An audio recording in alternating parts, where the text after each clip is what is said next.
and gentlemen. Welcome to the 7-Figure Fashion Business Podcast, where we talk about the fashion industry and how to get your fashion business to 7 figures. From manufacturing strategies, cut and sew designers, to fashion hot topics and the latest fashion trends, I'm your host, Monica Monique. And I'm your host, XYZ. And let's jump into today's episode.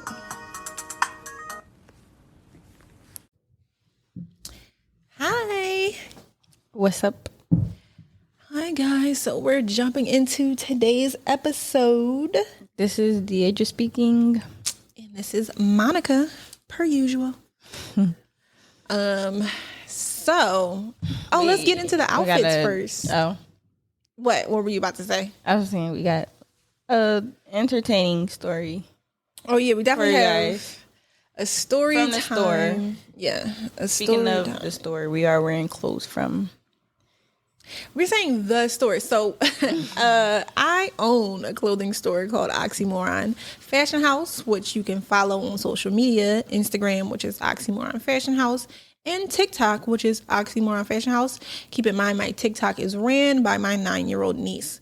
So if you want an adult to respond to you, definitely reach out through Instagram. If you want a child to respond to you, then you might have an issue, and please see someone. But that's smart. Yeah, because I cannot. Kids love, like, they know TikTok. So She knows TikTok very well, and I am monitoring it though.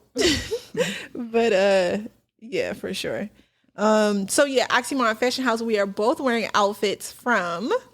Today, I'm wearing this two-toned half and half blazer. For those of you who are just listening and not part of our either YouTube channel or membership, I am wearing a half and half blazer, which is half white with black stripes and half black, all black. It's a very cute blazer. Love the half and half look. I'm also wearing a super long braided ponytail that goes to the floor. I'm 5'9", by the way.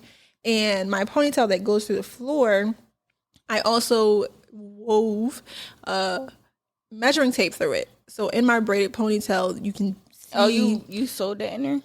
No, I just mean like when you braid it, you wove it through. I don't know what the wording should be. But it's definitely locked in there. It's braided in there with the braid, the measuring tape. Giving it's Oxymoron. It's giving Oxymoron. It's giving Fashion House. Yeah. Fashion designer, fashion mogul. Love the idea. Yeah. I went to a event on Saturday, and just randomly to spin off a topic, but anytime I go to an event, especially a networking event or fashion event, conference, whatever, where I want people to speak to me first before I speak to them, I always wear something crazy or do something weird with my hair that makes people think of fashion when they think of me. Or ask me about it. Smart. So again, with me wearing this super long braided ponytail, everyone stopped me and was like, "Oh my God, I love your hair. Oh my God, what's that in your hair? Oh my God, is that measuring tape? Oh my God, that's so cute. What do you do?" And then, so if I'm ever nervous or feeling like maybe I don't want to network that day or something, or maybe I feel nervous, it to me gives me an edge to speak to people because they always speak to me first. And I already know they have good taste because they're coming up to me because they like my outfit or like what I'm wearing or like my hair. And it just makes it easier because if you dress like everyone else, look like everyone else, it's no reason for people to come up and talk to you or start a conversation. But whenever I do this, which now I do it at every event, I always start conversations with everyone always starts conversations with me. Even the speakers always start conversations with me because they always love what I'm wearing. Right. Yeah. That's different for me. Like, I like doing like weird stuff, like crazy weird stuff, right? But I stopped because I don't like the attention. Right. It's like backwards. Yeah. So for me, I feel like at those events, I need the attention because if I'm there to network, I need something extra to give me the reason to network. Because I can't not network if everybody talking to me because they love my outfit. Right. You know? So, and of course, that could create a new customer for me or a new business opportunity. Yeah. But you always like, you can talk to people. Yeah. Me, just be like... Yeah, you got to get out of that. Yeah. As a business person, for sure. I mean... I seen something on social media that was like, imagine being an introvert Imagine being an entrepreneur and an introvert at the same time. Mm-hmm. And I was like, that's crazy. Yeah. I would be farther in life if I wasn't so shy. Yeah. I mean, I might need to do that though.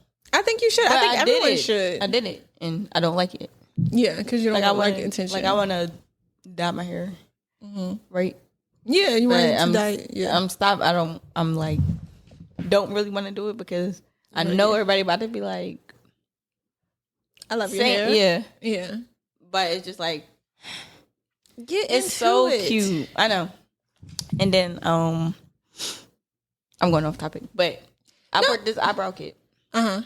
Which I love your eyebrows today, by the way. They look really nice. Thanks. So I bought this eyebrow kit or whatever. Mind you, I never do my makeup, nothing. So I just started doing my eyebrows every day.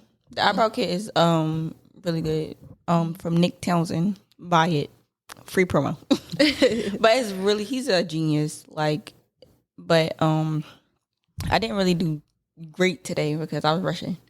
But like when I really sit down and do them, like they look really nice. And I kind of just been getting like all this attention from my eyebrows. Really? Yes. Okay. So I'm just like, don't want to do my eyebrows today. Oh my God. Oh my. So now you don't want to do your eyebrows anymore because it brings you too much attention?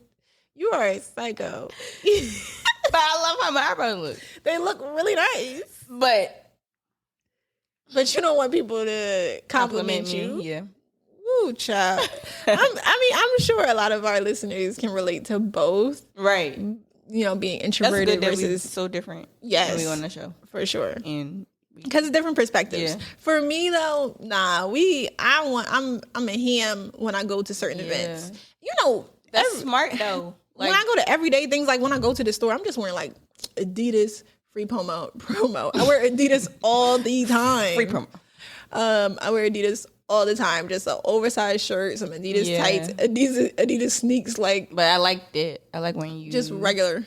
Look regular and nobody bother you. Nobody bothers me. But if I'm going to an event, you want to be bothered. I need to be bothered. It has to be worth it. I paid for a ticket to this. Yeah, makes sense. So I need to, in order to make it worth it, which it has always been worth it, in order to make it worth it for me to pay $500 or $1,000 or $300 for a conference or a networking event, I need to be standing out and making connections. And it just makes it easier to make connections when that happens. Yeah. You didn't talk about what you're wearing. What are you wearing? What am I wearing? It's like Oxymoron Fashion House, girl. I know that, but you describe it. Oh my God. I don't know. It's fox leather. This is the introvertness. It's brown. Fox leather. Faux leather. Oh. See, that's FAUX is pronounced faux. Faux leather. Oh, okay. I thought it was. See, that's why I said you do it. I'm embarrassing myself. No, because again, a lot of people think this way. Okay, that's how you. Okay. FAUX is pronounced faux. It's French. Like, also when people say like haute couture, but it's haute couture, HAUTE, is pronounced haute. So it's haute couture. A lot of people don't know that either. So it's not even, it's normal. Me, a fashion designer, don't know that. So there you go. Exactly. That's embarrassing. It is not. Like literally, so many people do the same thing. It's just that you describe it. It's a faux leather brown luxury button up collared shirt. You can wear it as a jacket or as a shirt. I've seen a customer tie a waist belt around it and wear it with black faux leather shorts. Really cute with knee-high boots. Super cute outfit. Just really like interchangeable what you could do with the look. And so I really do love this faux leather button up. Okay. Oversized faux leather button up.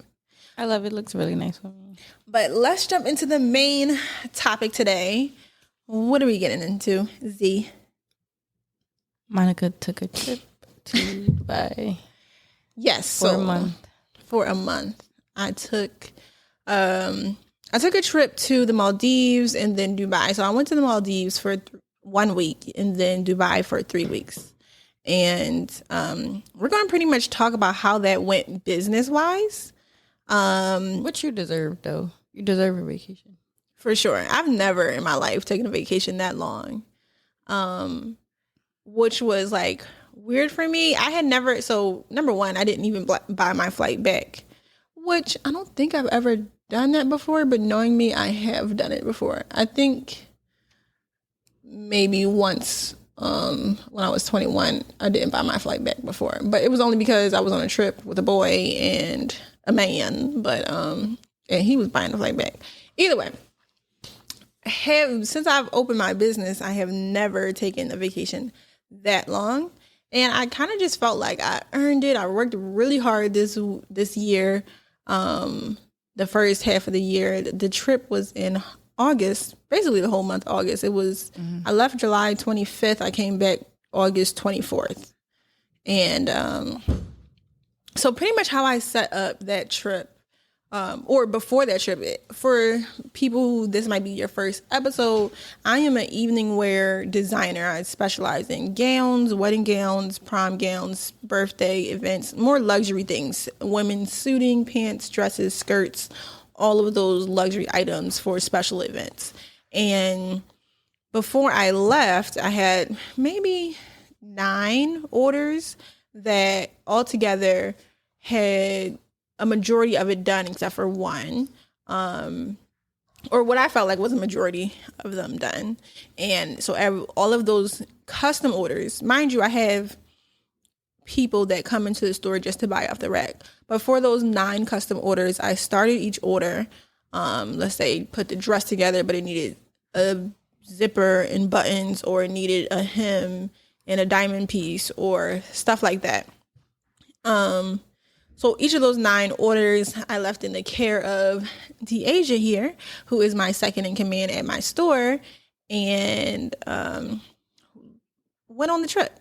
So while I was on the train, which actually before I left for the trip, I should mention that before I left for the trip, we did kind of go over each look. Deasia works in the store with me every week, so she kind of knows our customers and knows the process of each all the garments that we make. Like, they're all pretty much the same over and over. For most dresses or most things, they need applique or hems or whatever. And we went over each look on what each customer needed before I left.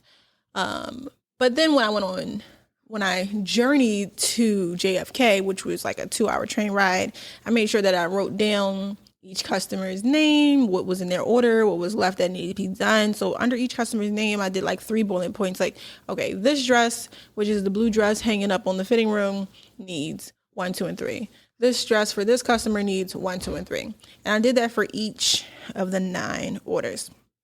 What's another thing that I did to prepare? I definitely wrote down, and of course, don't recommend this. Again, because Deasia has worked at the store for so long, I don't necessarily feel the need to say certain things to her. But I do recommend that store owners already have lists throughout their store, or systems in place where a sales associate or store manager can pop up and look like, okay, this needs to be done cleaning every day. This needs to be done with customers every day. This needs to be done in this part of the store every day. I think that should already be within a file system that you have in place, so that everybody who works for your store knows what you expect of how it should be done every day, or who works in your sewing studio, whatever kind of setup you have. I think that should be already made before you leave. But I just randomly wrote an extra list of it on notes and sent it to her while I was on the train ride to the airport. So made my journey through the airport. In day 1, hour 1, before I even left, I had a client who, when I was leaving for the airport, was in the store and doing her first fitting. And that particular client, I guess, was maybe upset that I wasn't the one doing her fitting already from the gate. And what I did not know or wasn't aware of, well, number one, my trip was moved up a day. It was supposed to be the following day when I was leaving for the airport, but what I didn't realize was between the time difference that would have me landing in the Maldives on the wrong day. So anyway, I had to move it up a day. And that was why that customer had a fitting with Zeee instead of me. However, I had prepared her for the fitting before I left anyway. But that customer was upset that Zeee was doing her fitting instead of me, which I guess happens, but you know, I didn't think too much of it. But when I got to the airport, actually when I got off the first flight, because I had a connecting flight. That was day one? That was day one. I thought that was day two. Remember when I was leaving for the airport? She was there. She was there. But I didn't know she took you that fast. Yeah, so by the time I had landed and for my layover, I got a message from her, which was 17 paragraphs long, saying that she was upset that you were doing the fitting instead of me, and how could I leave town for so long? Mind you, I never told this customer how long I was leaving. However, she happened to overhear a conversation between me and someone else a couple weeks prior when I was in the fabric store, and she said to me within those messages that not only was she listening to my conversation with someone else, but was in turn upset that I would take a vacation while she had an order being worked on. Which to me, I mean, I guess maybe that happens between customers, custom clients, but I just felt like that was, so I personally felt like that was super disrespectful, because this customer literally sent me like a 17 paragraph message about how it was so rude of me to go on vacation while they had an order that was due 2 months later. Meanwhile, your order is due in 2 months and it will still be done on time.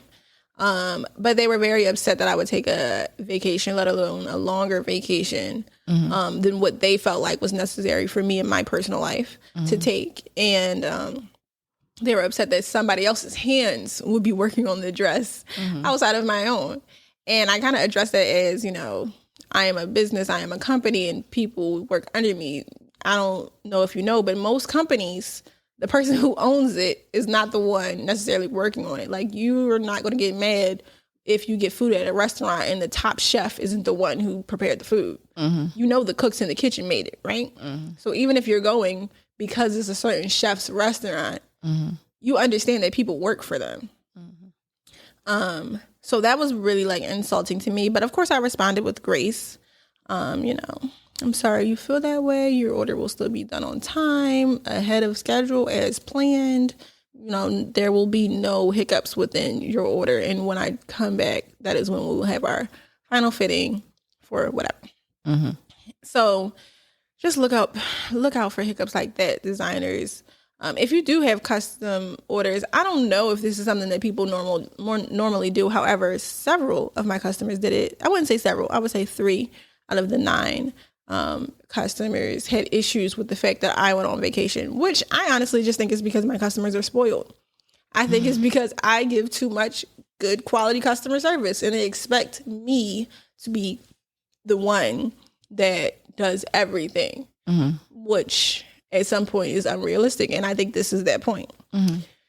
Either way, I go on vacation, and throughout my the first week of the Maldives trip, I don't think there were any issues that I can think of. But that first half, for me, that first week, and Deasia will give her side of what was happening back at the store, which was also a little bit crazy. But the first week I think was cool because the sugar hadn't hit the fan yet. I think every day was crazy. You think every day was crazy? Yeah, every week was just crazy. Back home? Yeah, back home. Okay. For me, within the first week, there was a particular dress, which was like a ball gown Cinderella type dress. And I had asked one of my other seamstresses who works at the store, kind of on a quarterly basis, to work on this particular gown because I knew this wasn't as much of Deasia's specialty as it was the other seamstresses. So I had literally sent her a step-by-step guide via sketch, how to put this together, because I had already, again, did most of the work, but I just needed her to put the 3 pieces together and then add pleats or something. So I feel like within that first week is when we had an issue. That was the first week. That was the first week. The issue with the other seamstress? I don't know. I think that was early. That was early, but I don't think it was while I was in the Maldives. For me, looking back in the Maldives, I felt peaceful. In Dubai, I felt stressed out. So that first week, I felt like went okay, but it was because we didn't have as many like customers coming in for pickups.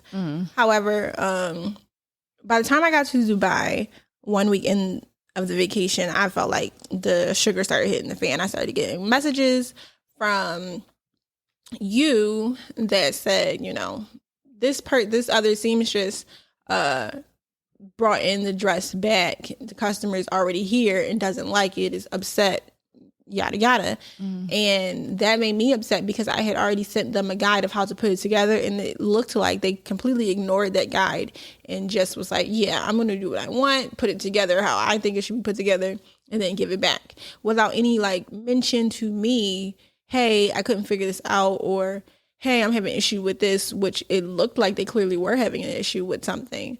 But they just didn't vocalize it. And because almost all of my customers are getting items for special events, it is super personal to them when their order does not come out looking like what they expect it to look like.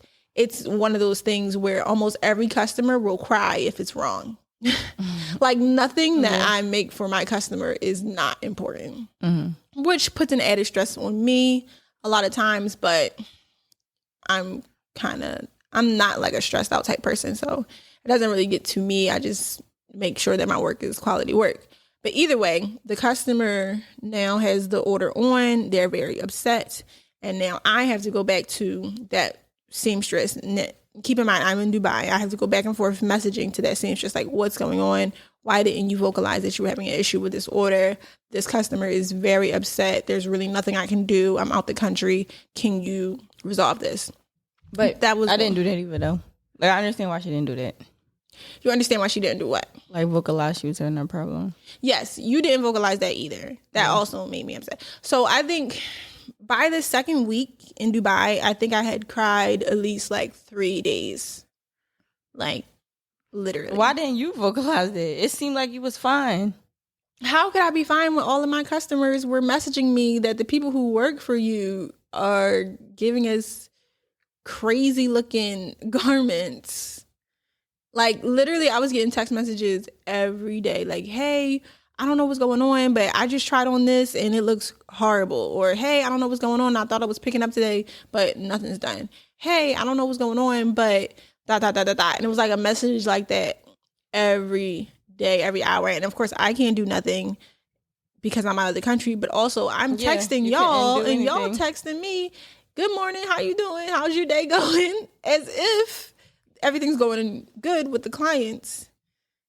And neither. So that was like literally making me upset. Like the person who I was on the trip with was literally like consoling me for like 3 days straight. Do you want to take that part? You was on the trip with somebody? I mean, no. I have friends in Dubai. Okay, cut that out.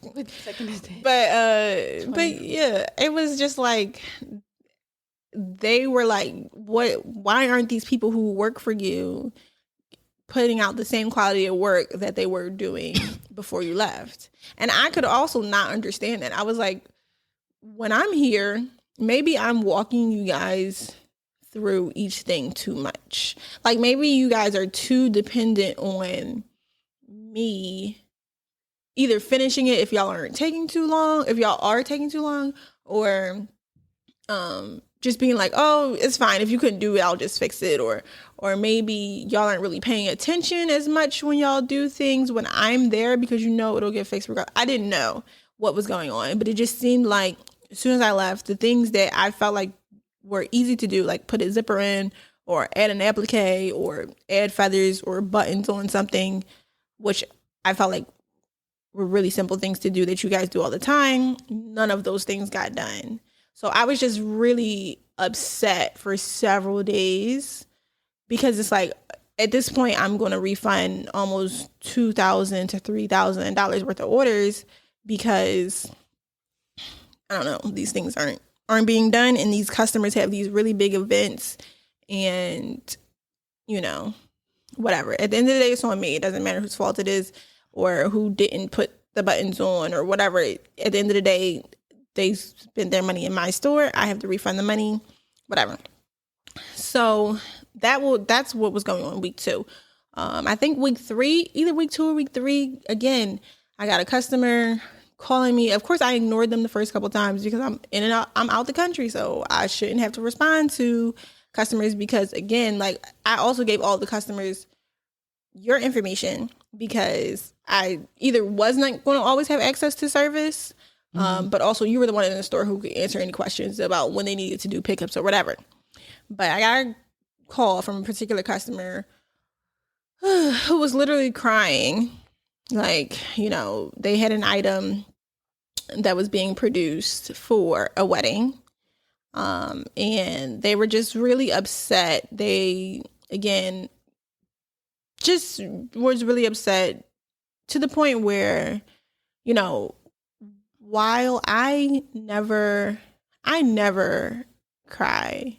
And if I do, it takes a lot. And of course, I wasn't going to cry on the phone with her because whatever. But this particular customer was a great reoccurring customer, always spends their money with me. And the fact that their order for their wedding, the day before their wedding, wasn't ready, wasn't about to be ready, was really disappointing because it was just like that whole week prior, even me going through the messages, nothing was ever communicated that the order wasn't being worked on or didn't come out well, or like none of these seamstresses who had issues working on products told me while they were working on the product. They only told me once the customer complained. So that was really like annoying. So that was like the second time I got really upset on vacation. I think after that I decided mentally, you know, maybe one of these customers will set my store on fire and then I could just be free of this business. That's really what I was thinking. I was like, because it was very like, and I don't want to keep saying like, but it was very hurtful to me that I left what felt like a couple simple things to be finished before I left. And none of those things got done. None of those customers were happy. And all of them needed a refund. So I learned as a business owner, especially as somebody who not only works on their business, but in their business, that is crucial to make sure whether you got a double check, triple check, quadruple check, everything is done and will be done in highly and high quality when you leave, before you leave. For me, I will never do that again. Never, ever, ever will I have custom orders being worked on that are not fully done before I leave. Because for me personally, that was really like heartbreaking. Like I was heartbroken that ended up that way for each individual client. And I think another lesson that I learned was that these people who work for me really don't either trust vocalizing what's going on with me, or I really couldn't figure out why they weren't communicating with me effectively about what was going on before the customer saw what was going on. Because if I didn't hear from them, of course I'm going to hear from the customer. So not that I learned how to fix that, but I feel like that's the next step in my business is like, well, whether I feel like that person who works for me, sales associate, seamstress, manager, whatever, is cool communicating with me or not, I need to be 100%, 300% sure that communication is going to be effective if I'm leaving. But again, I'm never going to have a situation like that again because I'm never going to leave custom orders with anyone again because I'm traumatized. But I just feel like that was a learning lesson for me. Like custom orders with my clients cannot be left undone before I go anywhere. Unless I change a lot of things in my business. I think that's it. I seen it. Yeah. I also think another lesson that I learned was that I need to I need to just be more clear and have more systems in place way before I go anywhere. You know, I think that even creating the list of what needs to be cleaned in the store every day before I left for the trip, like that was super last minute and something that could have been in place years ago. I do the same thing in the same steps every day. You know, open the store, put out the A sign, flip the sign to open, sweep the store, clean the mirrors. Like those types of systems and steps is clear. And it is written down somewhere. I just don't know where it is. And I think that after having you in particular in the store for so long, I just didn't feel like I needed to write that down because you see me do the same things all the time. But I do feel like as a business owner, especially as a small business owner, you don't think that you need all these little things written down, and you do. When you work for a company like Macy's or Forever 21 or whatever, you literally have to go through a checklist every single morning and a checklist every single night before you open and before you close. And those same systems need to be in place for small businesses too. So definitely that. Other than that, I did have a couple other instances, but I want to hear your side of the story before I continue or jump in. Let me know. So what is your side of the story, Deasia? What was happening back home? I think you said like a lot. I think we about to talk about like the same problems. No, go through. So day one. No, I think we about to say like the same things, like what we learned. Okay, but yeah, go through the experience before you go through what you learned. Okay, so day one, I was leaving out the store with my suitcase, basically, and the customer was with you. What happened? I think I need to talk about that before that. Okay, so you mentioned that you was going away to Dubai or whatever. Mm-hmm. So I think like it was like a communication thing. I didn't know that you was leaving me with like so many orders. So, like, you asked if I wanted to run a store or whatever. I felt like, I'm not sure, but I feel like I said no. I feel like I don't feel like I said, like, completely no, but I said, like, okay, no, like, not too much. Like, I feel like, I remember us saying, like, Thursday, Friday, Saturday. Right. Commission. Agreed. Right? Yes. I remember that. Yes. And literally, that's what I thought was being done when I left. No, I literally thought she was. I thought that Deasia was only in the store those 3 days. You never told me until I think the second week. Like, no, I've been here every day, and I was like confused. Yeah. Like, why? Yeah, because you left like a lot. You left a lot. I don't think you think it's a lot because, like, you sew every day. Like, and you've been sewing for like years. So it's like a system for you. I don't know. Like, yes, I agree. So like, say if like, I don't know, like. You sewing, you run into a problem, right? Mm-hmm. You've been sewing for so long, so you know how to problem solve. Mm-hmm. Like, but like me, I don't know. Like I think if something take you 3 hours, it's gonna take me 6. Mm-hmm. Like you personally, like, cause you in the system, like you got it in your head, like you know. Mm-hmm. But like yeah, so it took me like a long time to work on everything. So I just knew not to go home, go to sleep, or like I just knew like to wake up, get there early, or like so I knew not to like not be there. Like I know it's supposed to be Thursday through Saturday, but I knew not to do that because it was a lot. Like, and I know we talked about it, but I remember you mentioning something like the Ireland ladies. We was here. It was on an episode.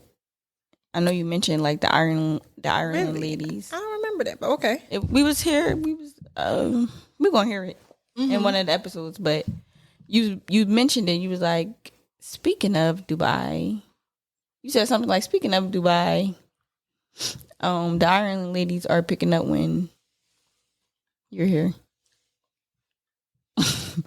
When you're here, whatever. So. You mentioned that, and then I knew about the magician. You asked me about the magician. So I didn't know you was, like, actually leaving, like, stuff. I'm just thinking, like, they picking up, it's going to be, like, little things. And then when you mentioned the magician, when he was there, I'm like, okay, that's not too bad. So I'm really thinking it's those, like, 4 orders. Like, I didn't think you was leaving. I still think those were little things, though. That's the crazy part. But, like, say if it was only that. that would have been fine. Like, that's what I'm thinking you leaving. But I didn't know it was like so much more than it. Like, but remember, a couple days before I left, I had everything hanging up, and I was like, okay, this is this. This just needs sleeves. This one just needs buttons. This one that was the day just needs feathers. It was the day you left. Okay. It was like the day you left, you just like start going down the list. And then there was still stuff like on a cut table, like that I still never got to. Like, it was like the day I left. The day you left. Well, yeah, of course you didn't get to it. It was literally supposed to be for the month. Yeah. Yeah. But what was I about to say? But I forgot what I was about to say. Lost my train of thought. But I was just like, I feel like I was like blindsided right by that. All right, you guys, that was my side of the story. Stay tuned for Zee's side of the story. She goes into what she thinks went wrong, how everything went left. I cannot believe we got into an argument on this podcast. Oh my goodness. Anyway, we're dropping 2 episodes this week. Stay tuned for part 2 coming up next. Bye.